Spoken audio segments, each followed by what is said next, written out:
اهلا بيكم مع ام محمد في مطبخ التوفير. ازيكم حبايبي؟ عاملين ايه؟ يا رب كلكم تكونوا بخير. النهارده هنعمل مع بعض وجبه غدا بسيطه واقتصاديه وما هتكلفكيش حاجه خالص. يعني تجيبي 30 جنيه وهتنزلي تجيبي بيهم كيلو بسارية وهتعملي بيه احلى غدا لاولادك، مغذي ومفيد. طبعا البسارية مفيده جدا وكمان مغذيه. انا جبت كيلو من البسارية، هي حجمها صغير جدا زي ما انتم شايفين. كان سعر الكيلو ب30 جنيه. جبتها وغسلتها كويس، شلت الراس بالبطن، نضفتها كويس وصفيتها كذا مره.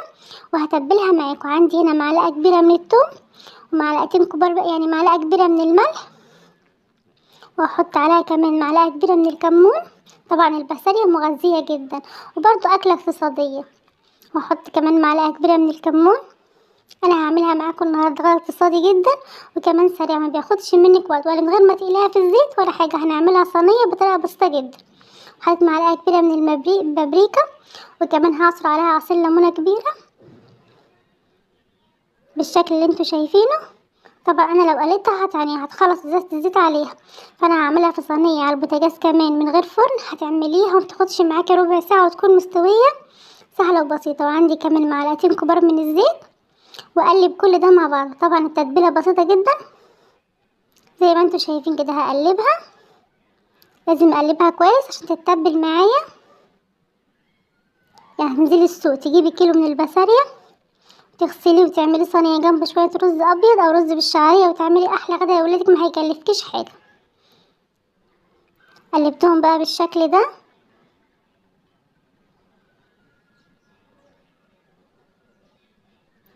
هجيب بقى دلوقتي الصينيه اللي هعمل فيها. عند صينيه، اي صينيه عندك.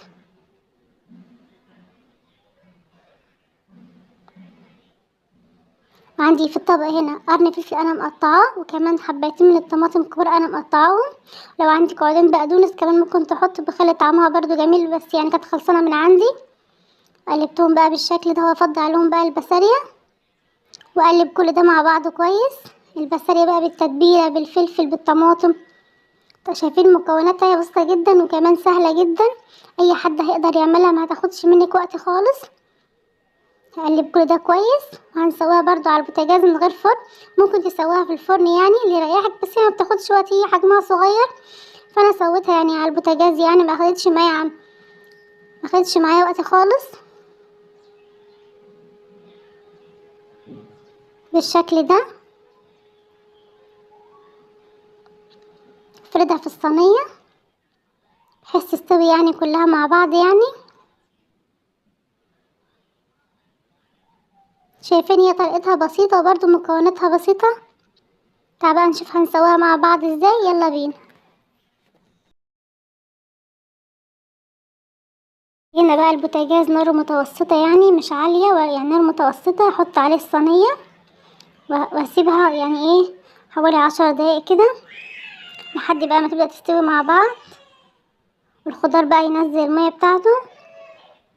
طبعا هي سريعة ما بتاخدش وقت خالص، تستوي على طول بسرعة. ده شكلها بعد ما عدى حوالي 10 دقايق بدأت تستوي، والخضار بقى ينزل مية وتغلي معايا بالشكل ده.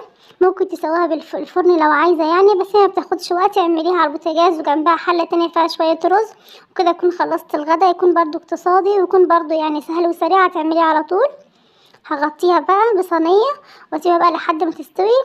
هي ما بتاخدش وقت زي ما قلت، سيبها لحد ما تستوي، هي ما هتاخدش معاكي وقت خالص. شايفين هي هنا قربت تستوي بالشكل ده. طلع بخار والخضار كله نزل بقى المية اللي فيه والتتبيله. بجد طعمها جميل جدا وطريقتها برضو بسيطه جدا، يعني ما تاخدش منك وقت زي ما قلت.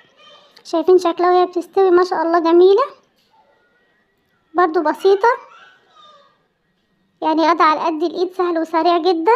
هتعمليها بطريقه بسيطه وكمان يعني اقتصادي جدا. هنا بتستوي بقى بالشكل ده. هغطيها بقى لحد ما تخلص بقى تستوي خالص، يعني تكمل سوا براحتها.